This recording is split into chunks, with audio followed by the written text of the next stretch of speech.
Hello, everybody out there in YouTube land, and welcome to another episode of Project Console, episode 57. Your mistakes brought you back to me. Um, so, before we get on to our topic, I'd like my panelists to introduce himself. Yo, it's me, Mr. Red Fox, owner proprietor BS Busters. Glad to be on another cast. Yeah, glad to have you.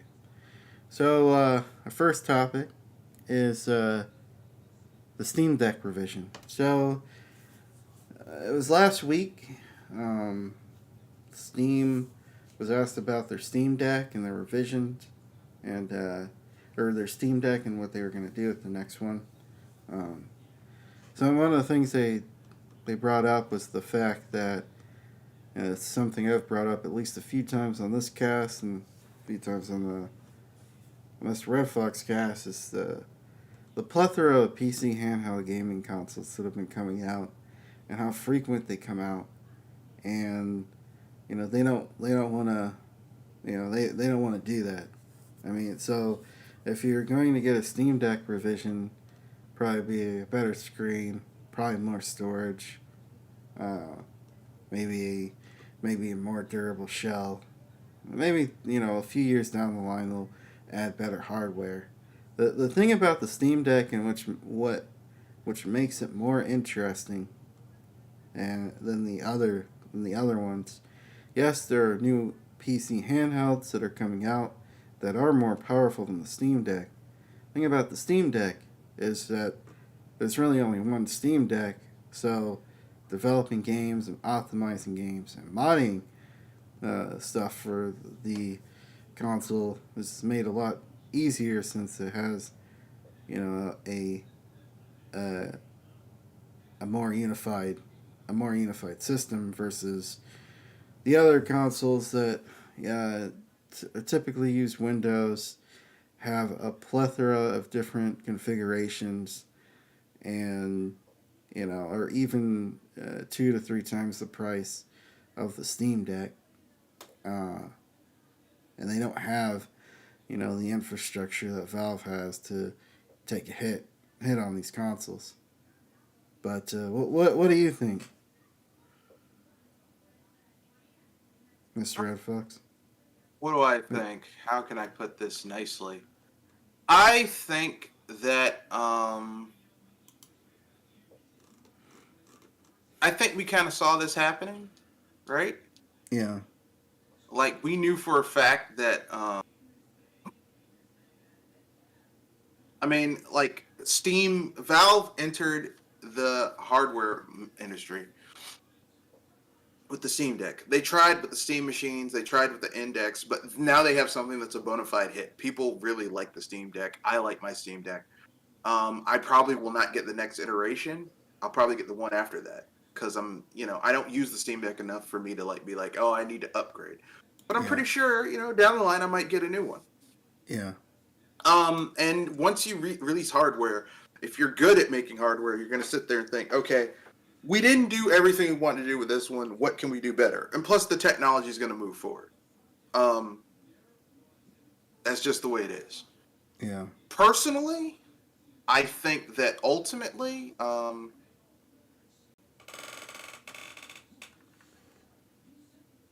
how can I put this?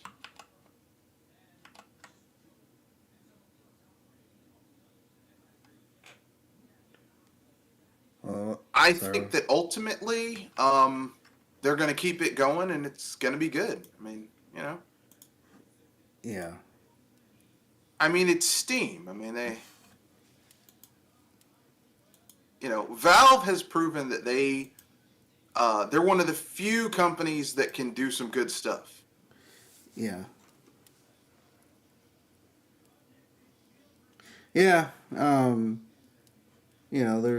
They're pretty consistent. Uh, for the most part. It seemed that it came out a little rough, but they kept supporting it. They kept updating it. Um, they got to the point where you can just buy a Steam Deck and you can get it within at least a couple weeks. So they're at the point of the manufacturing where they can just where you can just get one. That's at this essentially, because before it was a weird sort of like list that you had to get on, so you had to purchase the opportunity to buy a Steam Deck, and you were waiting for at least a few months, or maybe in some cases people were waiting a year, just depending on how they were organizing shipments and stuff.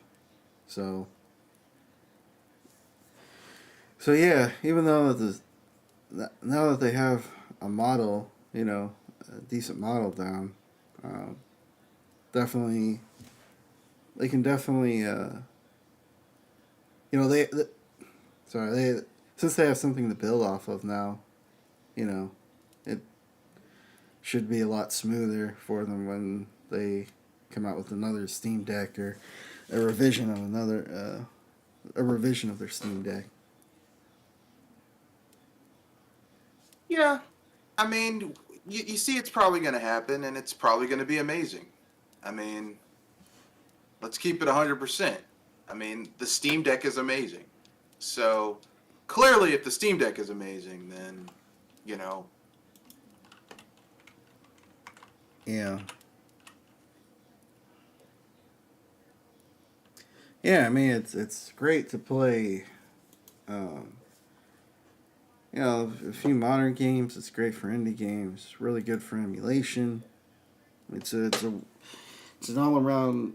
It's a pretty decent system, and even though that there's more powerful stuff out there, it's the most affordable, uh, and especially there's a lot more information out there pertaining to if you have to troubleshoot something, because again it you know it of course Steam has a large following. PC gaming yeah, is the identity of PC gaming at this point is essentially Steam. I mean, yeah. you can't when you think PC gaming, you typically think Steam. So it just um, And rightfully so, because Steam is so damn convenient. Now, it took a while for Steam to get to this point. Everyone's like, oh, Steam. Like, all the anti Steam people are like, well, Steam is just. It's like, dude, it took a long time for Steam to get to this point. It didn't happen overnight. 2003, I think 2004 is when Steam was released to the public, and it was pretty. I've heard stories that it was pretty rough when it It was came out. bad. Yeah, it wasn't exactly lighting the world on fire when it came out, but it's relatively new idea, and over years of updating and proving themselves, they made a name for themselves and really for PC gaming, because they're definitely part of the reason why PC gaming became so popular. So people need to stop with the, oh, well, they did this. Like, look, man, we had to do this. You know? Yeah, yeah. Is there anything You else you know? like? No, that's it. Yeah, is there any? Yeah, okay.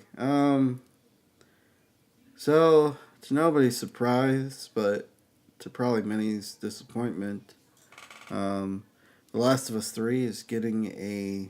The Last of Us is getting a part 3, and apparently it's in development. And I played part of the first one, and then got bored, and then the second one came out, and majority of people seem pretty uh, pretty depressed about that game, and there was there were a few people who enjoyed it, but I kind of wish Naughty Dog would do Go make something something else. else. Yeah. Yeah. Look, Jinx, you owe me a Coke. Yeah, because the thing is like the games that Naughty Dog have been making, the games that Sony has been making over the last, I would say, 2 generations, they aren't games. They're movies. They're interactive movies. Yeah. Like, God of War is now an interactive movie. It's not a game. You know? And I don't know about you, but I don't want to play a movie. Yeah. And yet that's what we're stuck with now because Valve just can't be bothered to make good game, like not Valve. Sony's fan base has been so dumbed down and watered down that they can't be bothered to. They don't want to make games anymore. They want to make movies. The people who they hire are like former animators. They don't want people who make games. They want people who make movies. Yeah. And I don't know about you, but I don't want to play a movie. Yeah, exactly. Yeah. And when I heard about it, I just was like, I'm done.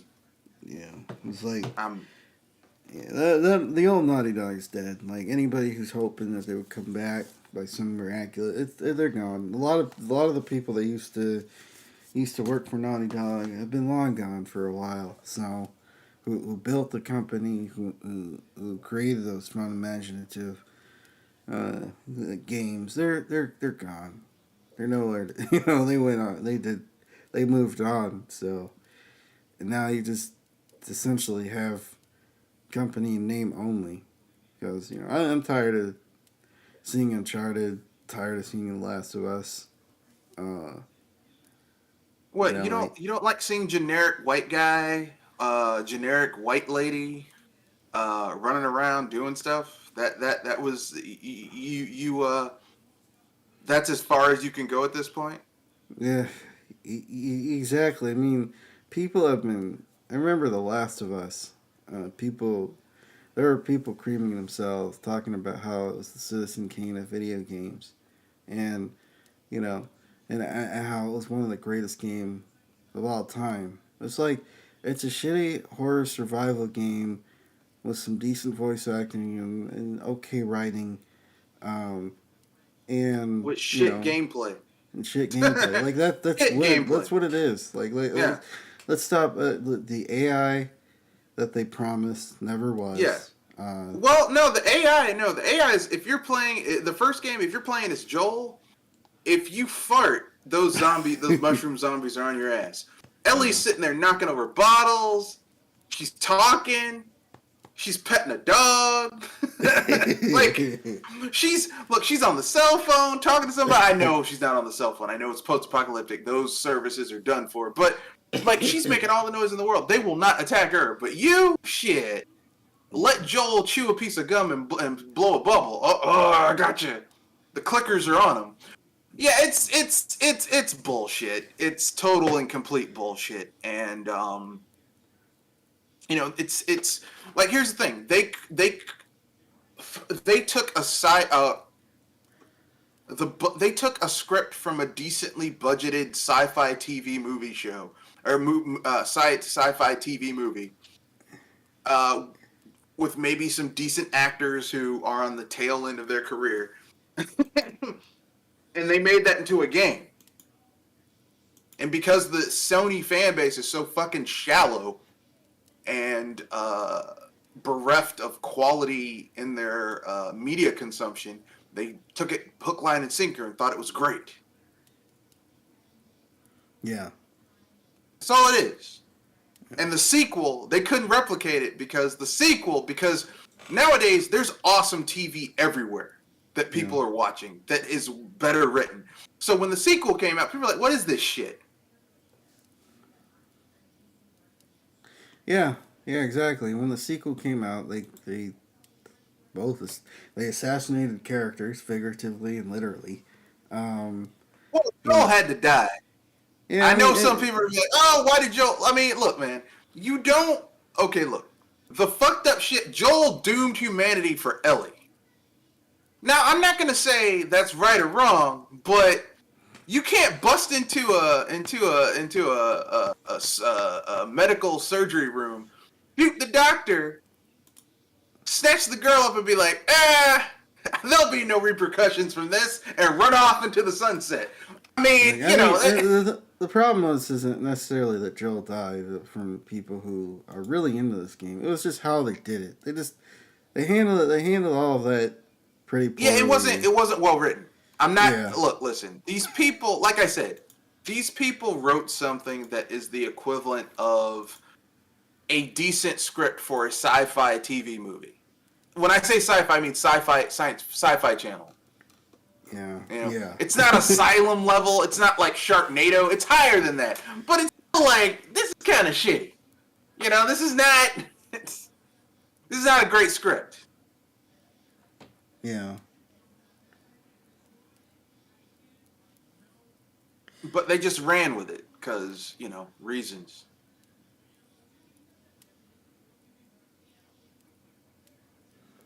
Yeah.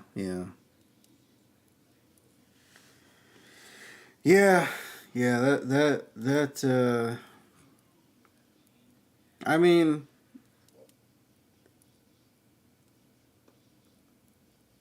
I guess they could try to retcon what they didn't do somehow. They're obviously not, because he's. It's not worth it. It's not worth it because there's. No, it's just not worth it. Like, what? Why retcon it when they're working on the sequel to that? Yeah. Makes no sense. And plus, it's set in a very gritty, low-tech world. Like, there's no reason for them to do that. Yeah. Yeah, exactly. Well, I mean, good luck to those who still have hope for this franchise. I don't know how you do after all the stuff that they did in the sequel, but good luck. Good luck. Yeah. Anything's possible. Yeah. Is there? Yeah. No, go ahead. Was there a what? No, I mean, yeah. They could turn the ship around. I mean, like, here's the thing. I'm not that invested in it because I didn't like The Last of Us. I haven't liked Naughty Dog since they stopped with the Jak and Daxter series. Yeah. Like, I thought, like, why aren't you guys doing another Jak and Daxter? And then they did Uncharted, and I was like, Uncharted. Everyone's like, Nathan Drake, Uncharted is great. I'm like, it's shitty Tomb Raider. Uncharted is Tomb Raider for people who played Tomb Raider, didn't like the concept of solving puzzles and platforming, and they just wanted to go around shooting people. That's all Uncharted is. Yeah. It's action set piece after action set piece with Nolan North doing the voiceover of Nathan Drake. Nathan Drake is shitty Indiana Jones. Yeah. But not cool Indiana Jones, shitty Indiana Jones. Yeah. Imagine Mutt Williams, but taller, and that's Nathan Drake. Yeah. I was about to say, well, Nathan Drake wouldn't swing with monkeys. Yeah, that's some Nathan Drake shit they do in an Uncharted game. So actually, yeah, he's Mutt Williams from Kingdom of the Crystal Skull, but taller. Yeah. Yeah. So Naughty Dog is dead to me. Oh yeah. They're dead to me too. I just don't like the direction they've taken. We always have the old shit. Yeah. I go back and play Jak 2 every once in a while. Hell, I mean, to be honest with you, the first Jak and Daxter is shit. It's absolute terrible. It's one of the worst designed mascot 3D platformers I've ever played. But Jak 2 and Jak 3, amazing. Yeah. Even the PSP games, like Daxter? The one where you're just Daxter, the Otzel, and he's like it explains what happened between Jak 2 and Jak 3, where Jak was like fucking tortured for all that time and experimented on with a dark eco. Like Daxter gets a job as an exterminator. It's like, wow, this is really interesting, and this is really kind of interesting. And then, like, all that goodwill got thrown away for shitty Last of Us and Uncharted. Thanks a lot. Yeah. Yeah. And the vast majority of Sony fan base, these games are great. You mean movies, interactive movies? Like the Last of Us. I mean, Uncharted actually has gameplay. Last of Us 1 and 2 are literally just the next generation of those fucking FMV games we played back in the day. That's all it is. Close. They're pretty close. Because they're more concerned with telling you the story than actually having a good game. Yeah. Yeah, now they're trying to really salvage this franchise. They're making a TV series. HBO's making a TV series about it. Yeah, it's not okay. It's not gonna work. It's not gonna work. You want to know why it's not gonna work? It's not gonna work because they should have done a TV series of Uncharted years ago. When the first movie came out, they should have said this is a movie that's based in the universe but tells a different story, which would have made more sense. Because I don't want to see it's a fucking zombie apocalypse. Yeah. Like we've seen. I don't know about you. I'm burnt out on zombie apocalypse. Yeah.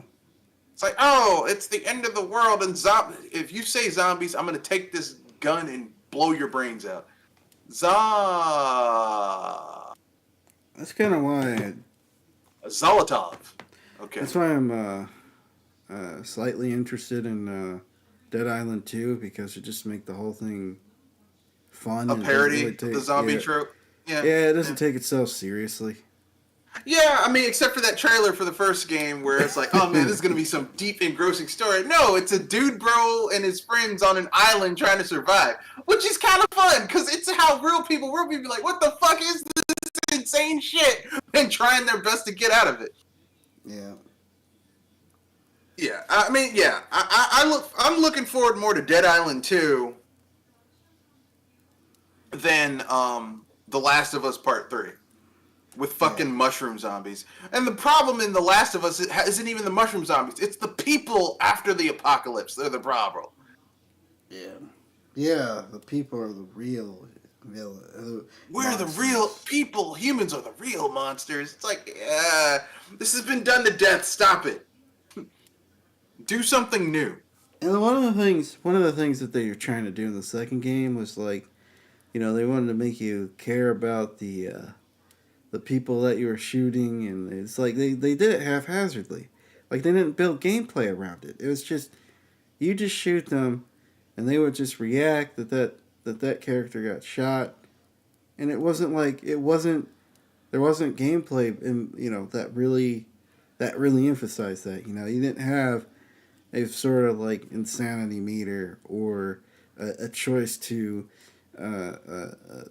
go through the situation without killing anybody, or there wasn't this like morality system that it's like how are it doesn't make sense that you're trying to create these empathetic situations, but you didn't build any gameplay around it. It's like, how's anybody supposed to care if you didn't even think about creating a mechanism that would interact with that part of the story? It's like everybody just forgot how to make video games. I agree. But people are still going to keep on going with it. Yeah, exactly. Oh, it's great. It's terrible. Why are we still... Ah, Jesus. I'm done. Yeah, it's like... I'm done. It just makes me wonder. It's like nobody in the boardroom asked, that's an interesting idea for the story, but how are we going to fit this in with the gameplay? Like, how are people going to interact with this aspect of the story? No one cares because Sony. Look, companies don't understand morality or what's right or wrong. Companies care about money. All right. Yeah. They saw that dumbasses. Sorry, I shouldn't say that because I'm being cruel to the people who bought the game. They saw that people would buy a game with a mediocre gameplay but tells what to the audience is an engrossing story. So they're doubling down, tripling down, quadrupling down on it. It's the reason why God of War and the remaster play more like they play like The Last of Us and Uncharted. Yeah. Because that's what sells to the Sony's audience. They don't want to play games with gameplay. They want a cinematic experience in their games. Now, me personally, I'm an old school gamer. I'm 36 years old. I'll be 37 in February. I don't want to play if I want to sit down and watch a TV show or a movie, I want to sit down and watch a TV show or a movie. If I want to read a book, I want to read a book. When I play a video game, I want to keyword the verb in that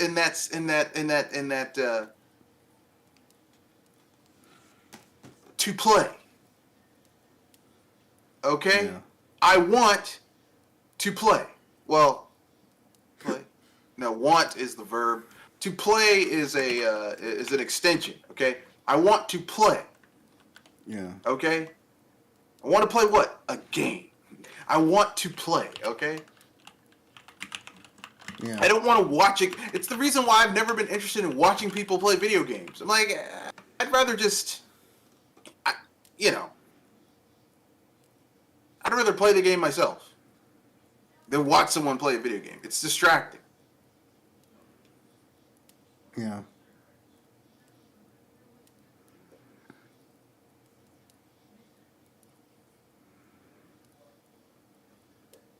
Yeah. Yeah. Exactly.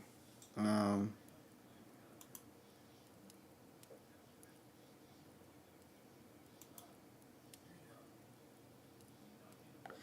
Exactly.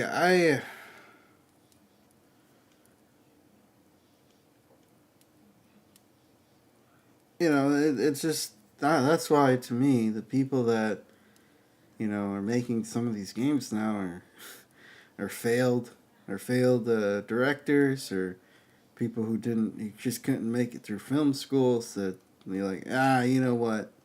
I'm just gonna make video games and push my BS stories on the gamers because they seem like they eat that stuff up. And plus, you have people that really want other people to take video games ultra seriously, which I'm fine with people who don't take games seriously. I don't know why people care that much. Uh, it's like if you like something, don't worry about what other people think of you or think of it. Yeah.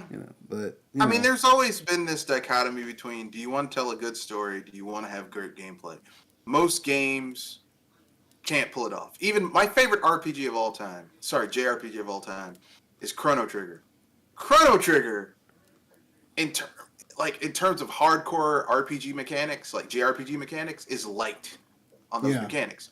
But that it's light in favor of having these different scenarios you play through. Yeah. That's why you have the lightness of that thing. So I understand that dichotomy. This isn't something new. But the gameplay is still there, though. Yeah, there's still game there. There's game, like the cinematic experience is like having a cake with the frosting. Too much frosting overpowers the cake. Yeah. Too little frosting and you got a dry-ass cake. But some people like dry-ass cake. Like a sheet cake with a little thin layer of frosting, sometimes that's nice. It's like, I just want something. That's your 2D platformer with okay graphics, but the platform, it's your Super Meat Boy. Okay? Yeah. It's a sheet cake with a thin layer of frosting, but the sheet cake is really good. The frosting, not so much, but the sheet cake under there is delicious. Yeah. But then you got some shit like The Last of Us and parts 1 and 2 where it's like, this cake kind of sucks, and they covered it with a whole bunch of fucking frosting. Like, you gotta peel the frosting off to get to the cake, and when you get to the cake, it's bad. It's like, this cake is dry and crumbly and not moist at all. This cake is disgusting. That's why they put all that damn frosting on it. They're trying to cover something up. Yeah. Yeah, that's unfortunately how a lot of games are these days. You have a lot of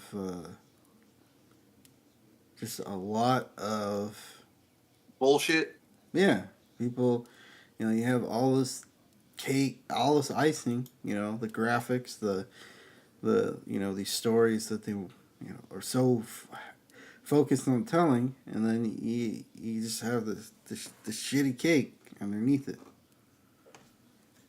Yeah. The gameplay isn't really there. They don't really build mechanics, game mechanics around the story to better interact with it. Now I'll make the argument because I've played God of War. At least to me, there seems to be a bit more game in there. I would say maybe The Last of Us, but I can see why at a glance people would be like, well, just the same BS. But yeah, I don't know. Don't expect any miracles out of this part. That's the last thing I'll say about this is don't expect any miracles.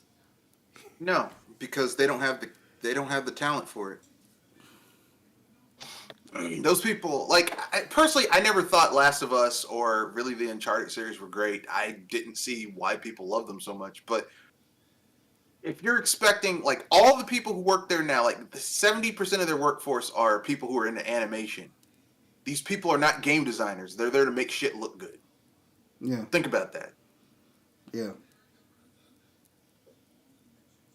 Anyway, yeah. guess we'll Anyway, move on to the next topic. Amazon is publishing the next Tomb Raider game. Is Amazon game is I meant to say development. That should be might change that. That should be publishing. They're publishing Tomb Raider.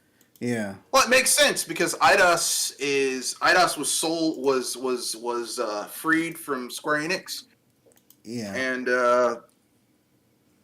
they got their IPs back, so they might as well have someone publish the shit. Why not Amazon? God, Amazon's not good at making games, but damn, they can certainly publish them. Yeah. Because the information I got this from, or the video I got this information from, Mm-hmm. the person was confused that, why is Amazon publishing it when Embracer Group bought all those IPs? But you brought up the fact that Eidos bought a lot of their IPs back, so they can go wherever they want with them, I guess. No, Embracer Group owns Eidos, but just because they own Eidos doesn't mean necessarily everything would be published by Embracer Group. Yeah. Or the other things, like they could, because here's the thing: if they can get Amazon to help fund the development of Tomb Raider, why would you spend your own money when you can get someone else to spend their money? Yeah, exactly. I mean, that's business 101, baby. Yeah. Yeah.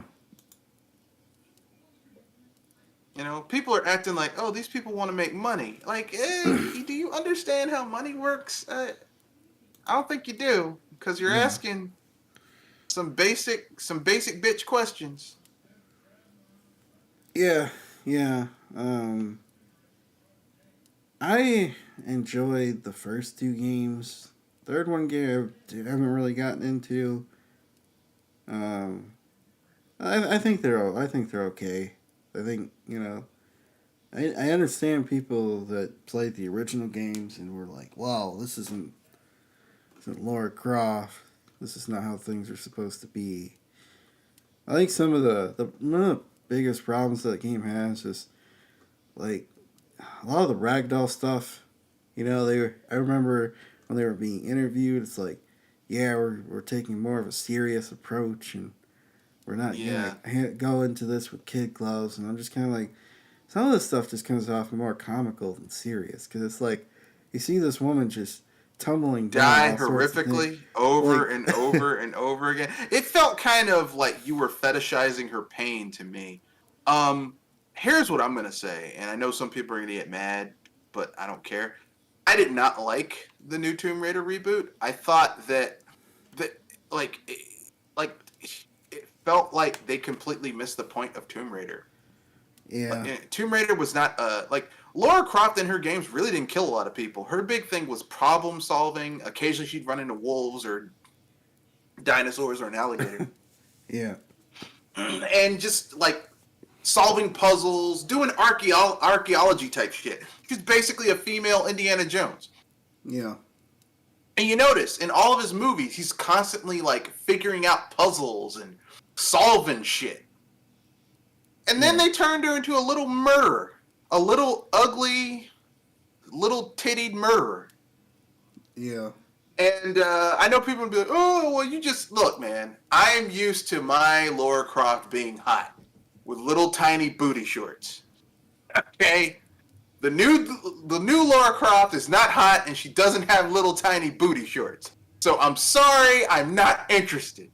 Okay, the idea of hot women solving puzzles and being archaeologists, hot intelligent women. Sorry, Dr. Lara Croft, because she has a PhD in archaeology. Dr. Croft, who managed to get a degree, get 2 degrees. Well, let's say she has a bachelor's. I think she has a master's and a PhD, while also staying fit enough to wear really tight booty shorts and a tight T-shirt. I'm sorry. I thought that was a really neat concept. Nah, we can't have that. We gotta have this skinny bitch over here, and this looks like she needs to eat a steak.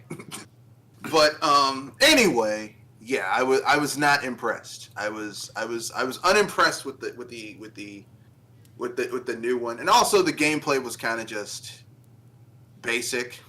I felt like I was playing a more polished version of Uncharted.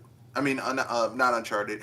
Like if you took Uncharted and mixed it with Assassin's Creed, that's what Tomb Raider felt like. Essentially, that's essentially what happened. It's like, they were like, well, look at this Uncharted game. Maybe we can make our Tomb Raider game more like that, but even grittier. It's like let's make it even darker than the Uncharted games, and it's just kind of like okay. And obviously they tried to, which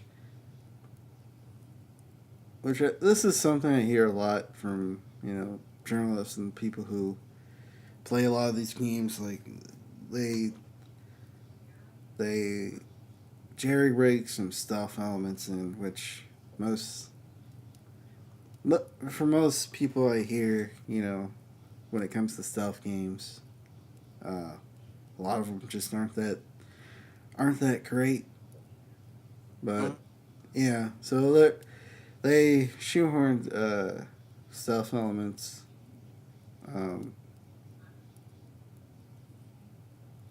I mean, the way Laura moves, it's just like I don't know if you've played. I played the first one. Yeah, I played the first one. It's just even in the other games, just the way she moves, stuff just doesn't feel. It doesn't feel right. Yeah. Like she's supposed to be this acrobatic character, and like I said, that's why I said the movement felt like you were playing Assassin's Creed, because the way she traversed the environment felt very Assassin's Creed like. Yeah. Yeah. Like it felt like they took the game. It felt like they took the gameplay from Uncharted 2 and 3 and melded that with the traversal elements of Assassin's Creed or a Far Cry game and smashed it together. And that's how Tomb Raider played to me. Yeah. And I was like, I don't really like Uncharted, and I don't like the Far Cry or Assassin's Creed games. So clearly, I'm not going to be into this shit right here. Yeah.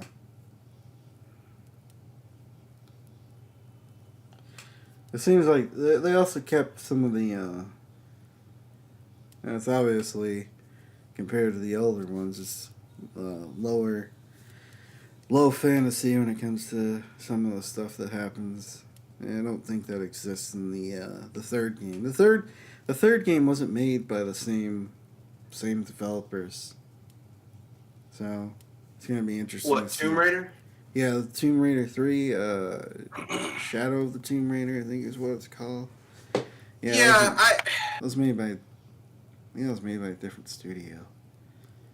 I hope they go back to the way Tomb Raider used to be. Can we bring back classic Lara Croft, who was hot? Please. Like, I don't want to hear people say, "Oh, it's misogynistic." Come on, man. Don't. I don't want to play. If I'm gonna play, if look, listen, I have a yang for playing. If I'm gonna play a video game with a female protagonist, can she at least be attractive? Yeah.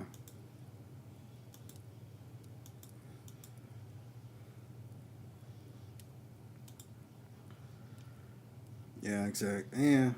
Yeah.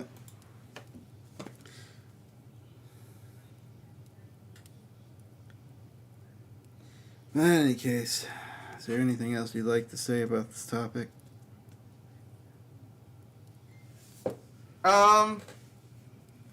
No, that's it. That's all I got to say. Uh, so, No, go ahead. Sorry. our next topic, Microsoft Games is having problems. So apparently, there's they have problems with people leaving the company halfway through a project, and one of the bigger problems is their engine, their proprietary engine, because they don't It's use trash. they don't use Unreal, they don't use Unity. What else is a big engine that people use? It's really just typically Unreal and Unity. And then so their engine is complicated to use. You have contract workers that'll go in and help on a game, and they'll just quit halfway through because it's not Unreal, and it's like dealing with alien technology, and obviously it's hard to get a hold of people. Because these companies, they want all the money, so they're like, well, we don't want to rent out Unreal Engine, even though that, reality, it probably could be cheaper just renting out an engine rather than using your own proprietary engine, because you end up wasting more resources, time, and money trying to get things to work. Example, BioWare with Anthem, and with what's that other game? Dragon Age 3, or I Dragon Age think. Inquisition. No, go ahead. Sorry. So, no, you can go ahead. No, the thing is that it kind of goes. It kind of. It depends.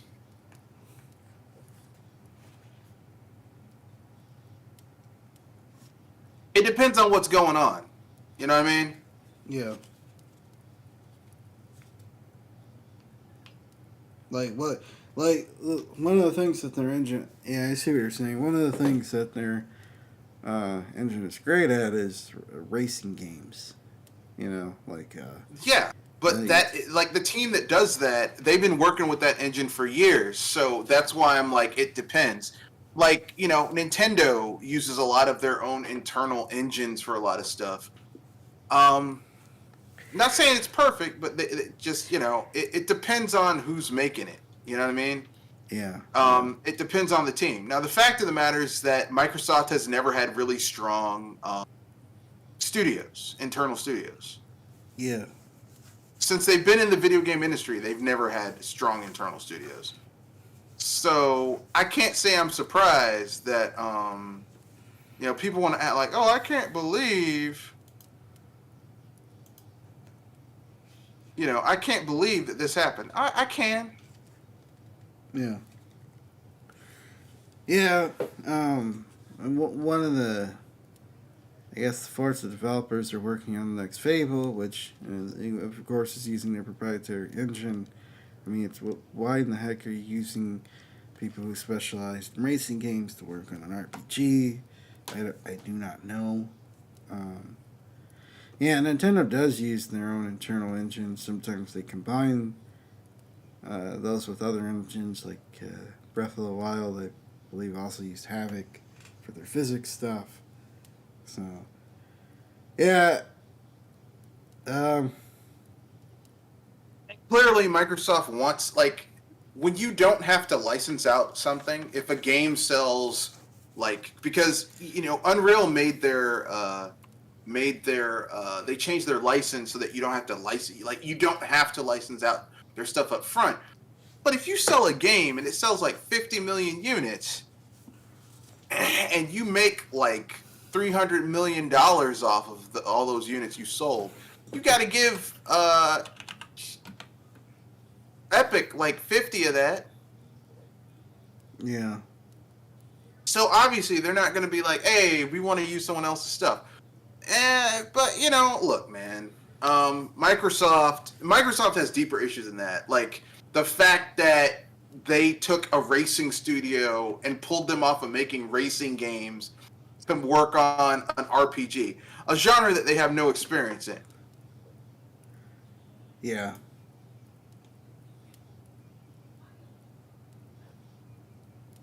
Yeah, which this game's probably going to take even longer to come out just for the fact that they have to learn how to make an RPG.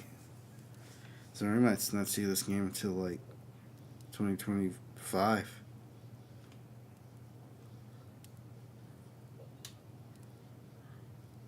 So that's just shocking to me. I'm like, I can't believe that. Yeah.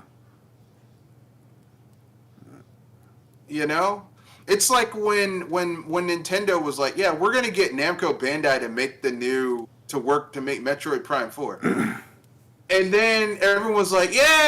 I was like, why are they getting people who have never made a game like that to make a game like that? That's gonna fall apart, and it did. They had to completely revamp the shit because I'm like, why would you get someone who's never done that to make work? Like, makes no sense. Yeah. You can't. There's a reason you get people who are experts in a field to work on that field. Yeah. Yeah. I mean, with all the resources they had, you'd figure they would have, maybe farmed the game out to, maybe, excuse the Fallout New Vegas guys or something like that. Yeah, or just like you know,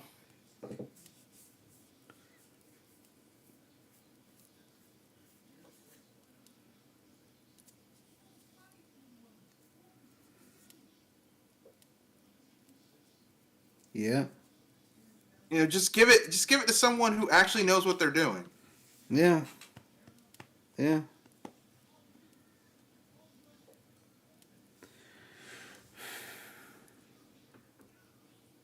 Any other topic you like to, or not topic, anything else you'd like to say on this topic before we move on to our next topic?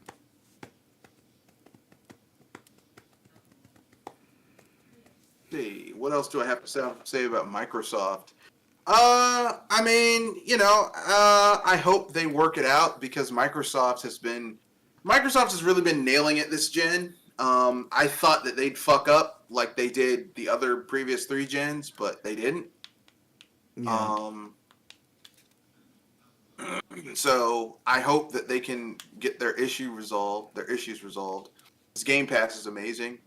I have it on PC. It's really great. I relinquished the one I had on my Xbox Series X because it runs out in like 2-3 months. And I was like, I'm not even playing my Series X because everything that's on the Series X is also on that I want to play is also on Game Pass for PC. So I'm like, I don't even play it on my PS.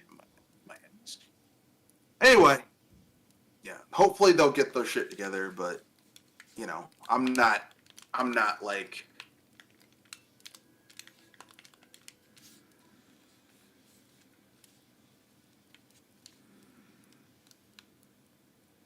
Yeah, you're not hoping for miracles with this title.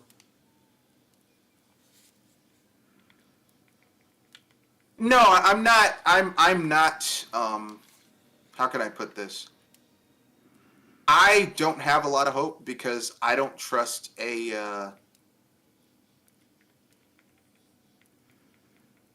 I don't trust a studio that makes racing games to be good at making RPGs.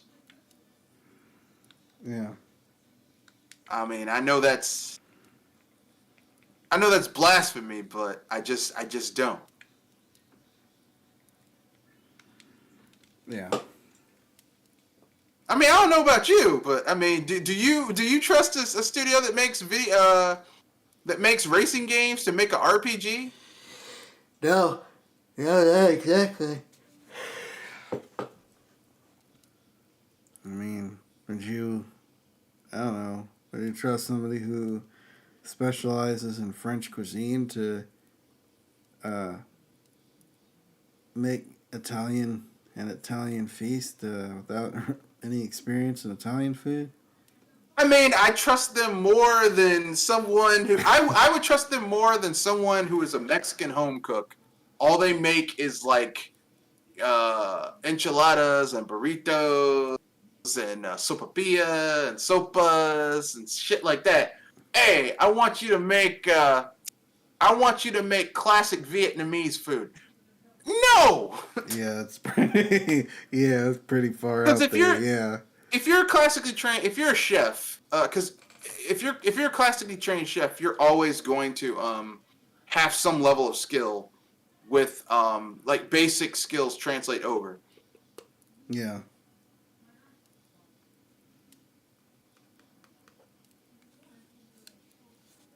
yeah.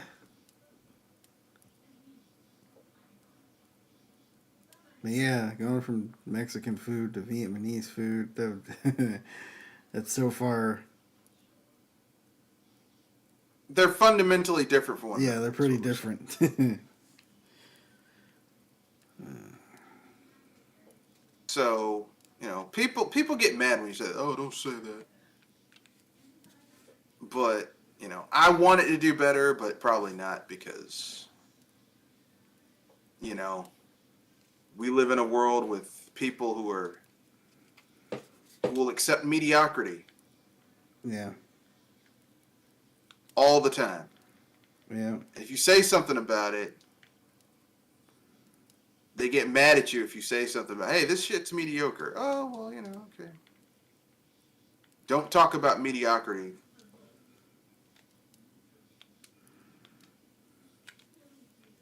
yeah, So I won't. exactly.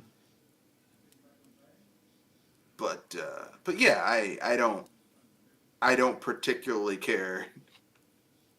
I'm not like, oh my god,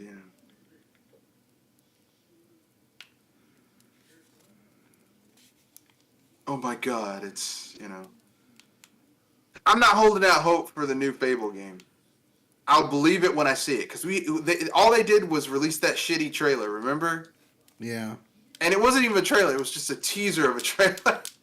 yeah. This is that CGI trailer. Yeah, yeah. It's pretty. So it's like okay, like, all right, man. Whatever. you know.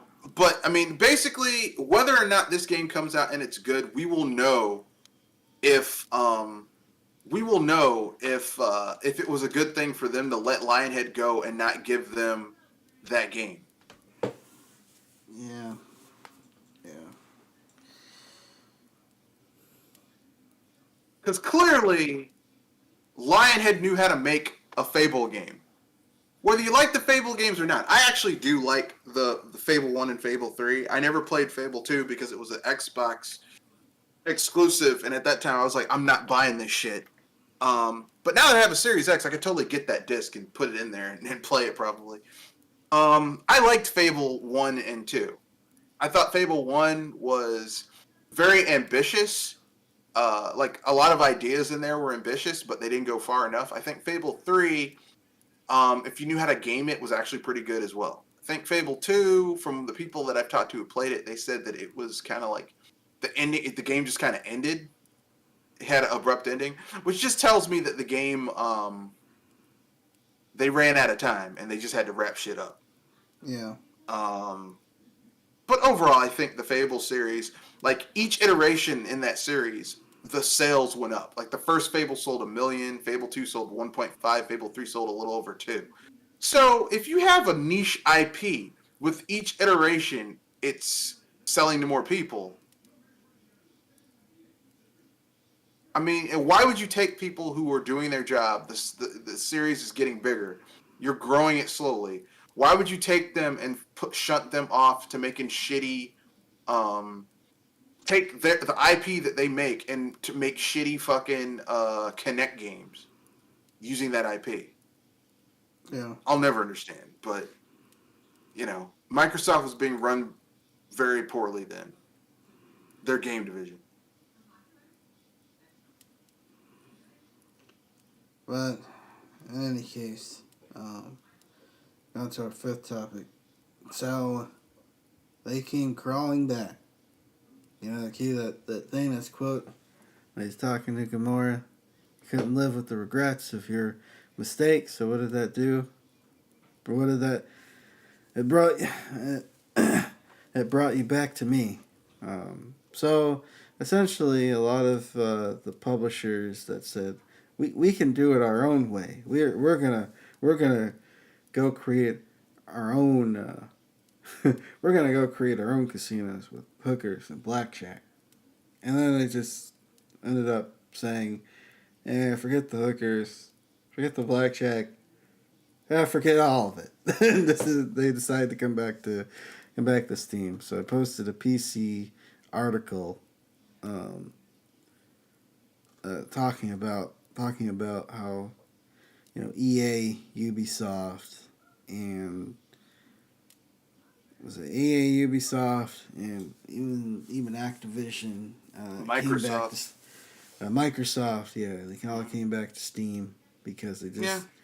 just gonna make it on their own. Biggest problem was their UIs kind of sucked. The stores, uh, they didn't want, and people didn't want a bunch of these launchers on their system, on their computer. Fair. And also, Steam is synonymous with PC gaming. Like that is the identity that has been created for PC gaming is Steam.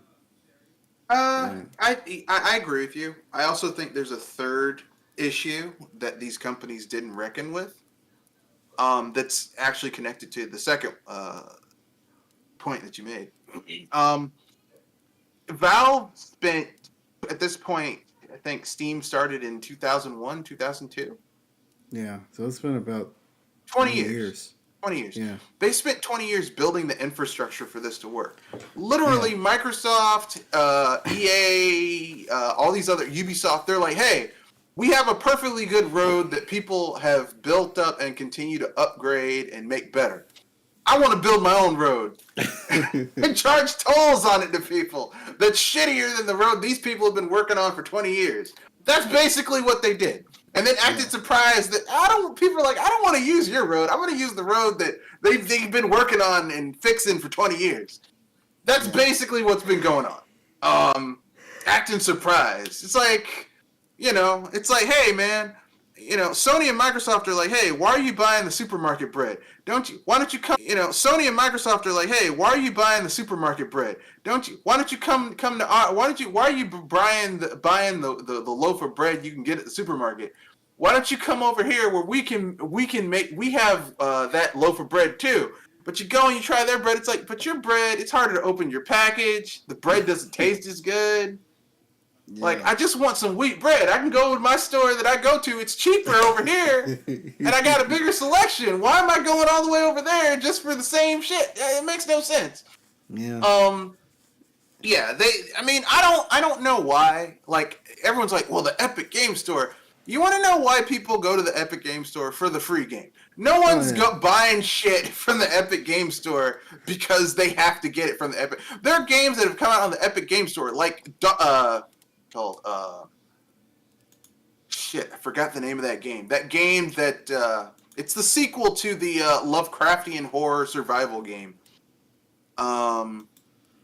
damn, I forgot the name of it. I actually like the game too. Anyway, it's the sequel to that game that a lot of people like, and I'm like, oh, this game is great, but I'm gonna wait till it comes to Steam before I buy it. Yeah. I'm not getting it on Epic. Yeah. And it was an Epic exclusive, but I'm not getting it on Epic. Yeah. Yeah, exactly. Like, there's tons of games. Like, there are games that I will double dip on. Like, I double dipped on, what was the name of that game? Shit. Here, let me look it up. The Outer Worlds. I double dipped on that. But, Borderlands 3, I waited till that came to Steam before I bought it. Yeah. I was like, I'm not gonna buy that shit on Epic. Yeah. Why? Makes no sense. There's no reason for me to buy that off of the Epic game store. Yeah, exactly. Yeah.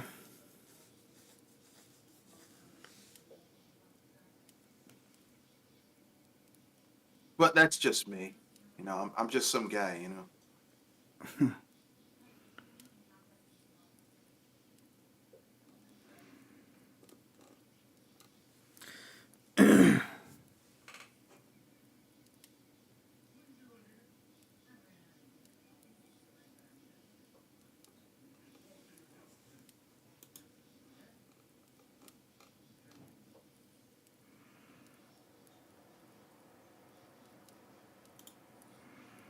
But what do you think?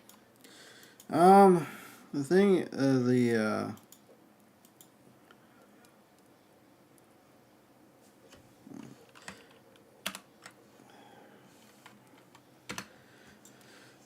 Yes. oh, sorry, computer was acting weird. So the thing about, the thing is, yeah, it's just where everybody congregates. It's where everybody, communicates with each other. When it comes to, when it comes to, when it comes to Steam, um, I it's, don't communicate with people on Steam. I'll be honest with you, I don't. yeah, yeah. But again, it's like I said earlier, it's synonymous with PC gaming. It's built up this infrastructure. Yeah. Within And 20. they rightfully so, because remember when Steam first came out, it was shit. Yeah, And they built it up into being something useful by yeah, themselves.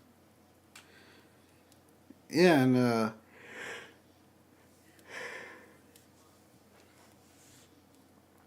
and let me see. Yeah, these companies think they can just come out here and just you know they're like, yeah, we can just slap something together and people will come. Yeah, because we're Microsoft or we're Ubisoft, we're EA. It's like you don't seem to understand how this works, do you? Yeah, exactly. It's like, hey, well, why not? Because your shit sucks. That's why. It's true. Yeah. It's just not good. An It's epic up just there. not Hey, good. we're epic. You're epically stupid. That's what you are. Yeah. Assholes. I don't like Epic, even though I have their store on my thing. I don't like Epic. They're kind of assholes to me. Yeah.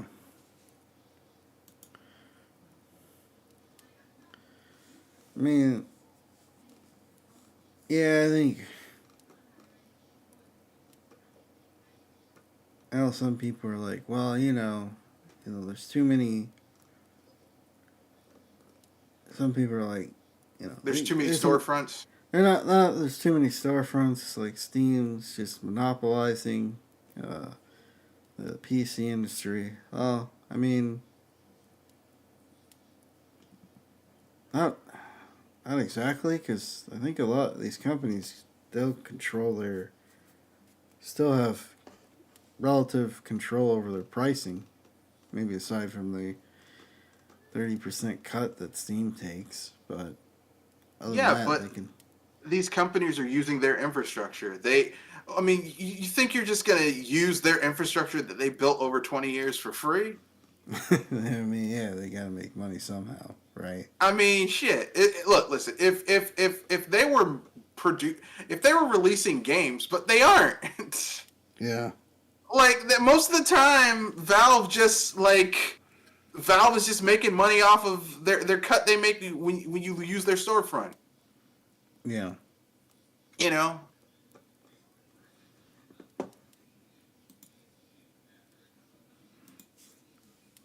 Yeah, exactly. get on my nerves with that shit. Make me mad. No, I'm joking. I don't have a dog in the fight. I don't care. Uh, I like Steam just because it's convenient. And in terms of Steam is like going to a store, right? Yeah. You know, it's like going to Steam is like you go to a store and it has a huge selection of shit. Stuff you're probably never going to buy, but just having the option of it being there, you're like, this is great. Yeah. Whereas you go to like other places, like Epic. Epic has a terrible selection. Yeah.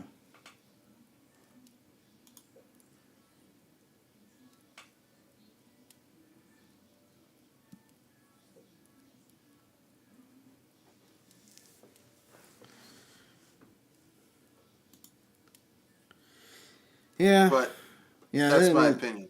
Yeah. The only reason to go to Epic is the free games. Every once in a while, they'll have decent deals. Like they'll have What like you buy something, you get $10 off of yeah, Epic. yeah, like they'll have deals during the holidays and stuff, or whatever. During the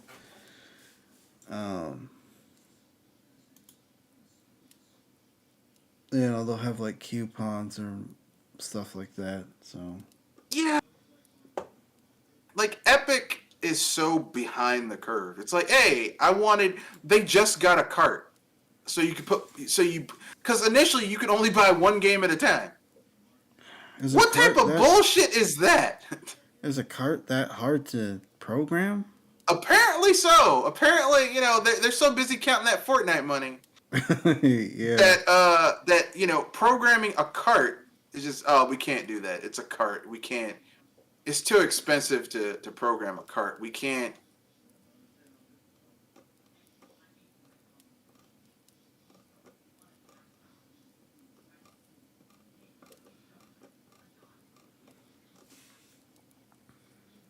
You can't do it.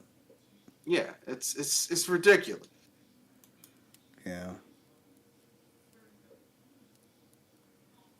But that's just my own personal opinion. I could be wrong. You know, I'm just some guy. Some guy. Yeah, yeah. But in my personal opinion, I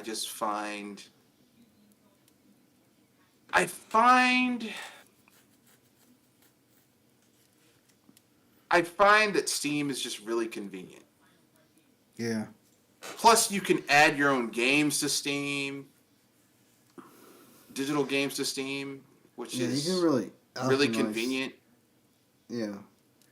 You can put Steam on an old laptop using Proton and play your games like that. Steam is the superior option.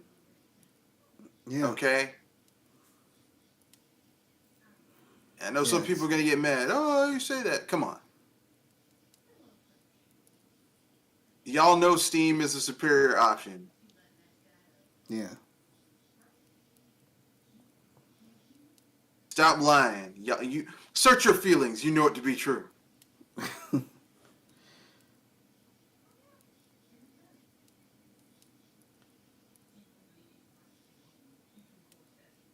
Yeah, the only time you can really truly get, a competitor for Steam is if they're offering, if they had a better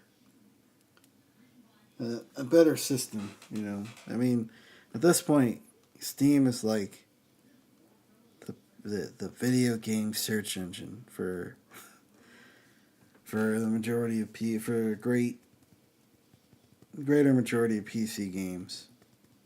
So I'd have to the infrastructure would have to be at the same level and a level beyond Steam, and Well, it'd have to be close. Yeah. Yeah. And definitely. And no one wants to go close. And aside from games, it would have to offer functionality that Steam isn't offering. Yeah. And no one wants to do it. Yeah.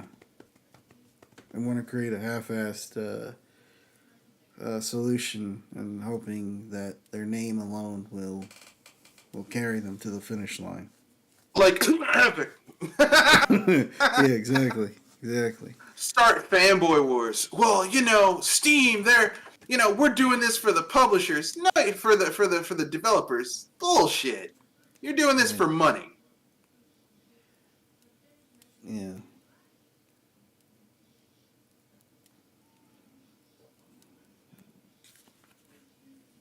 And I'm offended that you would sit there and be like, oh no, we're not doing this. Clearly, you're doing this for money. Yeah. And I'm offended that you would go up here and say some shit like that. Oh no, we're doing this for developers. And here's the thing: these fanboys bought it. Yeah. They bought it. They were like, yeah, they're doing this. Steam is holding down developers.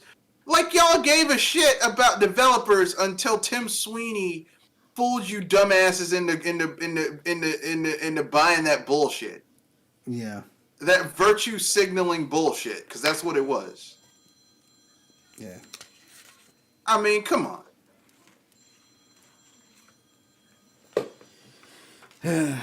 So, got any free topics? I mean, it's not video game related. It's movie related. I don't know if you guys want to talk about it. No, I thought fine. It was kind of funny. Yeah, you can bring it up.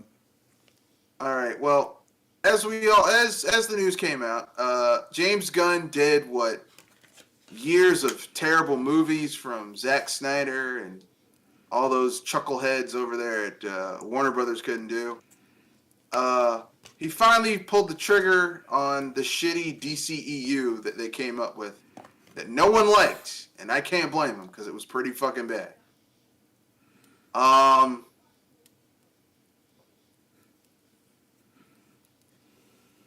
So, basically,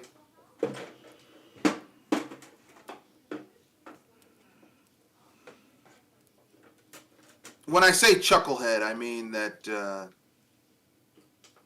exactly what I said. They were chuckleheads. Yeah.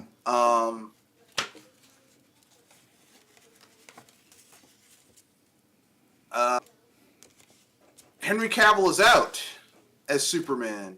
So, we don't have to sit there and pretend anymore. We can finally be free.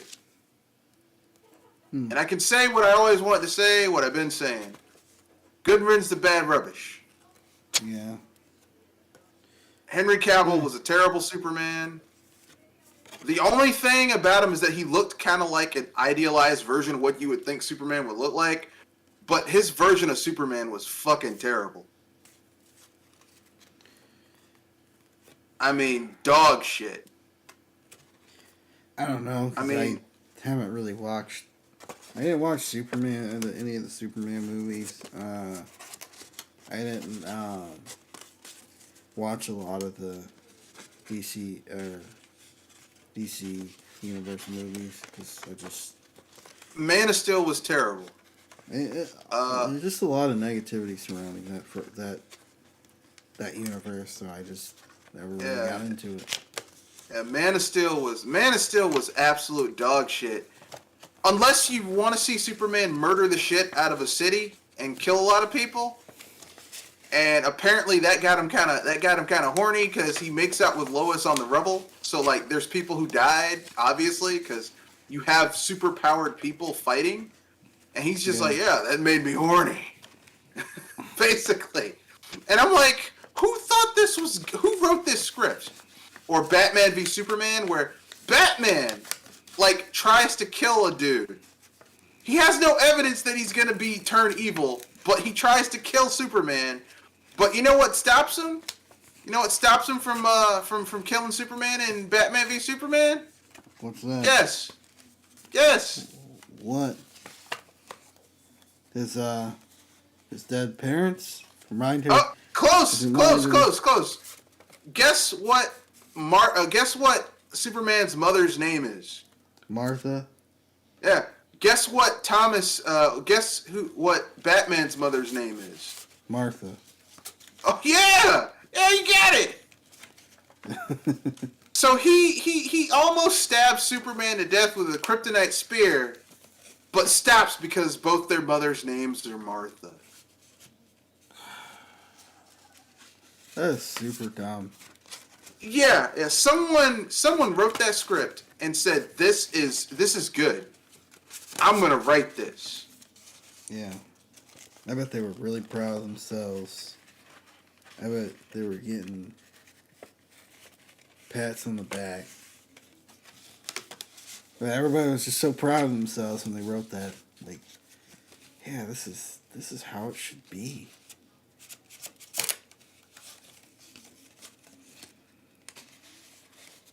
Yeah. And that's my problem with the DCEU, is that it just was. There's only 2 movies that were good in the DC movies, in my opinion. Yeah. The Batman, which I liked, and well, actually no, just the Batman. The Batman's the only DC film that I enjoyed. Every other DC film, I've just been like, this is some bullshit. Yeah.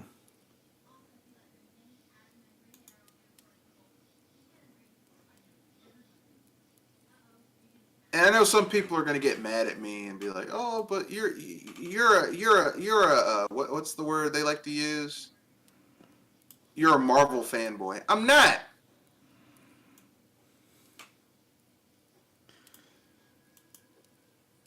It's just they just dropped the ball. They dropped the ball in these franchises. DC. I mean, if you could think of a terrible way to make a series, they found every way to do it wrong. Yeah.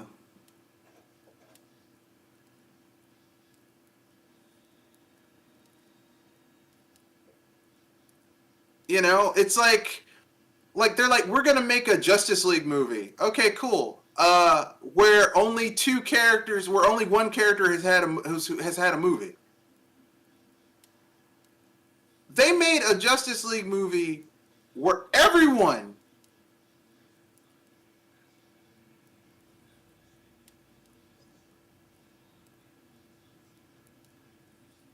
I made a Justice League movie where everyone. Where no one had a movie except Superman, and his movie was trash. Yeah.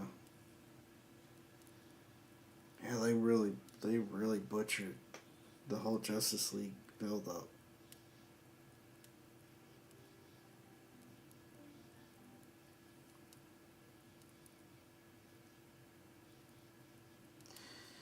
They really butchered. They really butchered the whole. Well, it's like you had several movies building up to the Avengers over a 10 to 15 year period.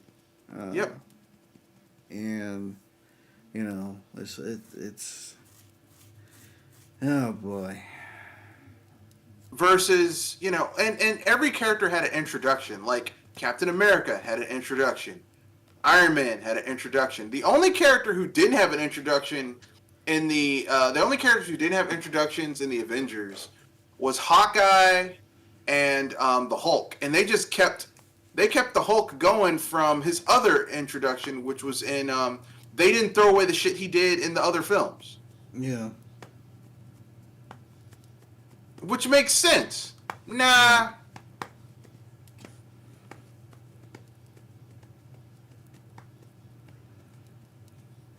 So forgive me if I just am not like, and these DC fanboys, no, Black Adam. Do you know how much of a chicken shit The Rock is? They caught him lying. They caught him fucking lying about how profitable his shitty movie was. Lying. They caught him lying. Yeah.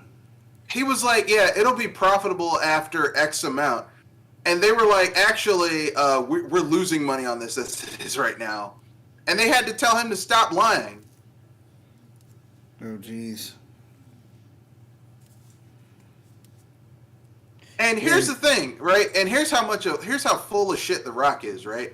He's like, I'm a huge fan of Black Adam. When they offered him the chance to have a cameo in Shazam, do you know who one of Shazam's major villains is?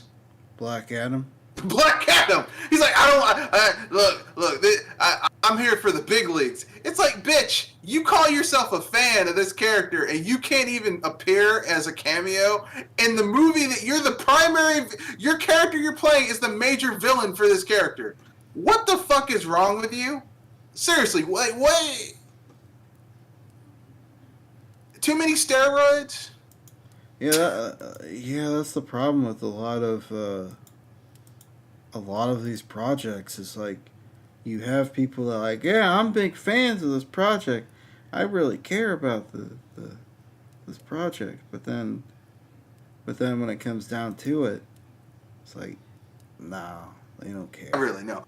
I mean, clearly, if The Rock was a fan of Black Adam, he was just a fan as far as how he could use it to get his own big AAA franchise, where he doesn't have to share the money with anyone, and he's the guy leading the whole thing. But clearly, that didn't work out for him because Black Adam is a flop right now. I mean, remember The Last Airbender, and how M. Night Shyamalan was like, yeah, I'm a huge fan. I watched this with my daughter. Yeah, and oh man, you talking about somebody fucked up a series? Oh boy, oh Jesus. I mean, here's the sad thing. An Asian guy, because M. Night Shyamalan is Indian, so he's South Asian, whitewashed a show that was very much like when they created The Last Airbender, they went out of their way to make it very multicultural. Yeah. How the fuck do you whitewash a show that was designed to be multicultural? Yeah. I mean, literally, he made Aang white. The Inuit, Sokka and Katara, who were supposed to be Inuit, they're like, Eskimos, white. The only people who are the only people of color in that fucking movie are villains. Yeah. I mean, that's just fucked up, dude. I mean, god damn. How does M. Night Shyamalan hate his own ethnicity, I guess? I guess he's a self-hating Indian? I don't know, but... And the Firebenders were everybody was the wrong race in that... Yeah, the Firebenders are supposed to be, like, Japanese or Chinese or something? Yeah, something around there, I think. Like, because they're like an industrialized empire? Yeah. Nah. They're Indians. I'm like, god damn, you just fucked all this up. Yeah. Yeah, that whole thing was a mess. Like, I do not believe people when they're like, I'm a big fan. Are you? I'm a big fan. It's like, are you? Because it doesn't seem like it from where I'm standing. It seems like you just got this IP and you talked to some people and made it seem like you were a fan so that you would get the money to make the shit you want to make. Like, Henry Cavill claims to be a big fan of Warhammer. Well, I mean, he is a big fan of Warhammer. He is. Oh. I'm because you can go if you follow him in social media, you can go and see where he's got all those fucking miniatures. And let me tell you something, man. You have to be a fan to spend the type of money you got to spend for those fucking miniatures. Oh yeah, he's a fan. No Oh, doubt okay. about it. He's a fan. He ain't lying about that. He likes Warhammer. Oh, okay. Well, He's hopefully the also kind Warhammer. of a perv because you know who he's dating? Ooh, Millie Bobby Brown. Millie Bobby Brown. Yeah. She's 18. He's like 39. Hmm. Actually, no, he's 43. Sorry. God dang, Yeah. that's a It's big like that's disparity really right there. that's kind of fucked up, dude. Yeah, it's a little I can't really. Yeah, that's kind of. like if it, like It's 10 a years. little. Yeah. It's a little. It's a little.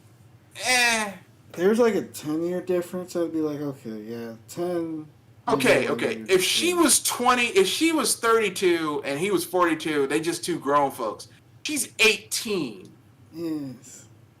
It's kind of fucked up.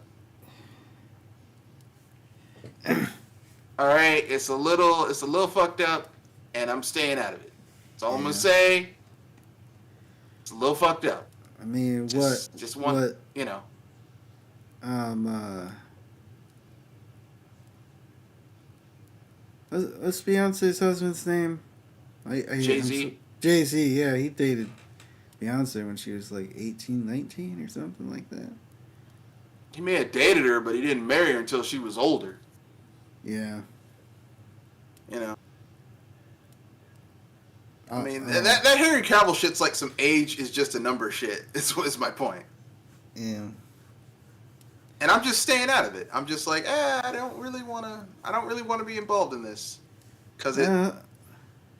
Hopefully hopefully that Warhammer television show turns out halfway decent, because I find the lore of Warhammer pretty interesting. Oh yeah. I mean, it's essentially ultra fascist imperial dictatorship. The game. Yeah. With like mechs and shit and some mutants and all that shit. I mean, it's really interesting. The problem is, in my humble opinion, is just like it's not an enjoyable universe to be in. Yeah. Kind of like the flaw of Warhammer is that it's just not an enjoyable universe to be in because it's so, like, you know. Yeah, you wouldn't want to take a vacation in Midland or Warhammer or the Warhammer universe.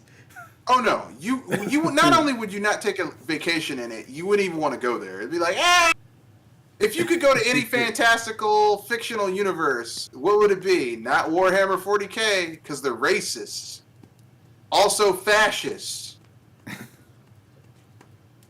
So racist, fascists, imperial assholes. Nah, I'm good. Any case, my free topic is I ordered this last year and I finally got it this year. That's the Analog Pocket. You finally got it, huh? Yeah. Man, these old Game Boy games, even the GBA games, they really Looks great, don't it? Yeah, they look fantastic on the screen. I was playing Donkey Kong Advance, the remake for the GBA, and I was kind of just expecting it to kind of look like the Super Nintendo version of Donkey Kong. It's like, I started playing it. It's like, man, is GBA more powerful than the Super Nintendo? Because these colors and the way things look, they really pop. Yeah, But I think it's the screen. yeah, The screen on the Analog Pocket is amazing. Yeah. You know. Yeah. And it's a tiny little screen that's very highly. It's a tiny screen that has a high pixel density. And great brightness. Yeah. This is, if not the best Game Boy clone on the market. If you can by some miracle get a hold of one.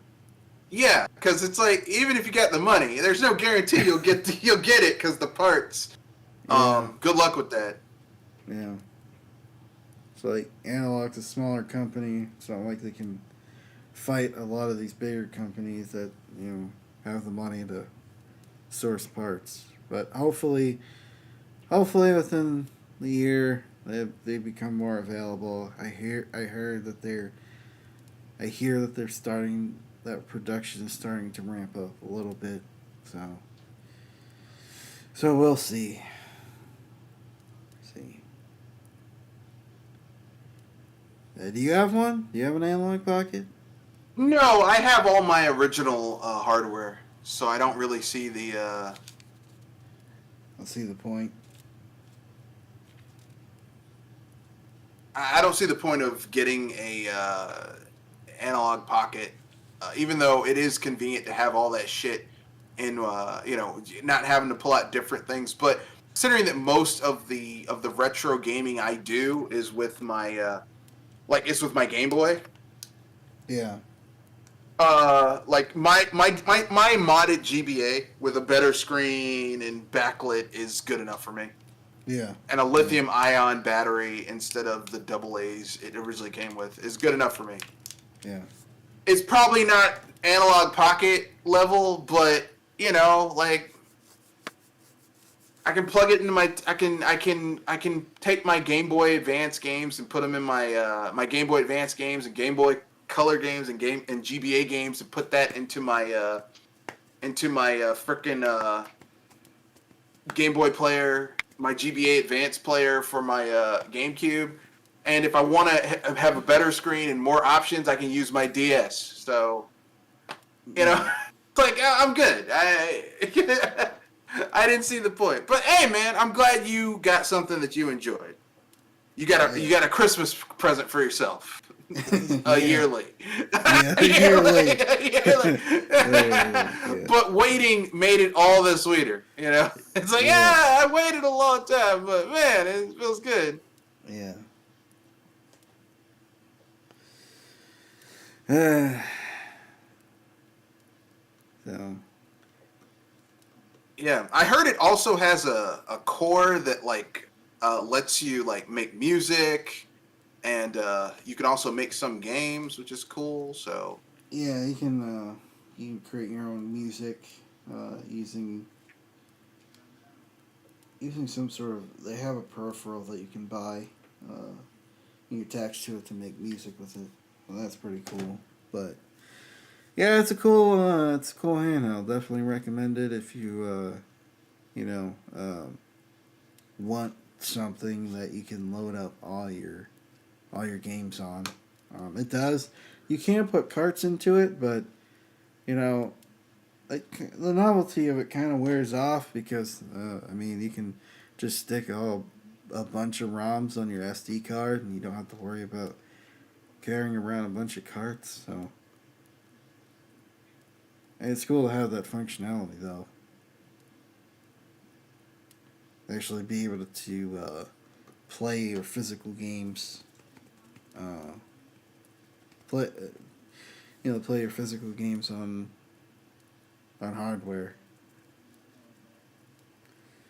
But is there anything else you'd like to bring up before we close out the show?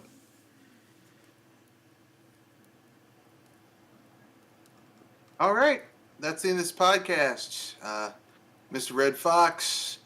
I will be having a podcast tomorrow where I'm going to be talking about all types of cool stuff, and it's going to be fun.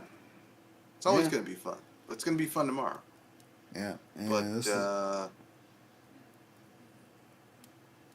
that's it. That's all I have to say. okay. And this is Men Project Console, episode 57. Um, and doing a new time, 6:30 Eastern Standard Time. Uh, yeah, other stuff going on, so that's why I moved it earlier. Um, so, to everybody out there who watched it live or will watch the upload, have a good week, happy holidays, and We'll see you next week. Later. All right. Peace.